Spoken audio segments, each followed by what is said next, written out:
And yes, I'll give them a treat now. So good dogs. So I'm Justine Kardak. I'm a registered and licensed dietitian and a certified diabetes educator. And I'm a clinical associate professor in the Department of Food Science and Human Nutrition. And I have with me today Axel. Axel, up. Oh, hello. This is Axel. He's a German Shepherd. And Hazel, come in. Hi, Hazel. We have Hazel as well. So we shared with you a TikTok where this individual was showcasing her fruitarian diet, meaning all she consumes is fruit all day long.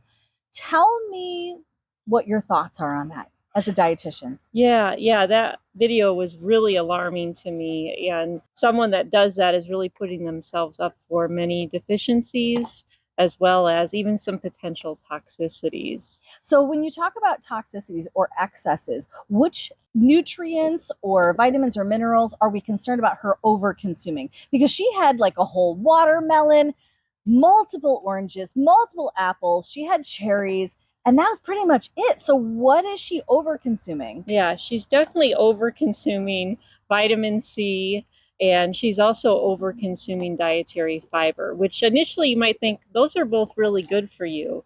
But at the level that she was consuming them, really that was, could put you at risk for things like nausea, vomiting, headaches, and even, diarrhea. Right. She's not consuming a lot of sodium and chloride, or what we might think of as table salt, because our fruits are very low in that. That whole balance of electrolytes was really quite off, for her. That would be just the micronutrients. Right. We're also thinking about the macronutrients. So she might have been getting enough carbohydrates, right? But what about things like protein and fat?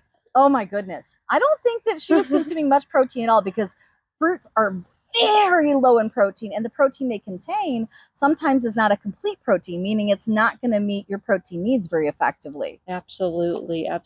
So yeah, very low in protein, which could be really detrimental to your muscle tissue, particularly your cardiac muscle, your skeletal muscle, right, as well as those essential fatty acids she wasn't getting. If I'm hearing you properly, you would not recommend following her dietary advice, correct?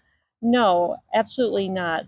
Which is kind of scary, because if people are going to follow that, they're setting themselves off for health risks. Absolutely. And the other thing that really, concerned me about it was the risk for disordered eating by having this all or none, mentality of just fruits, which might give you a sense of satiety or fullness. However, it's a false sense. So the short version is, don't follow TikToks for my nutrition advice.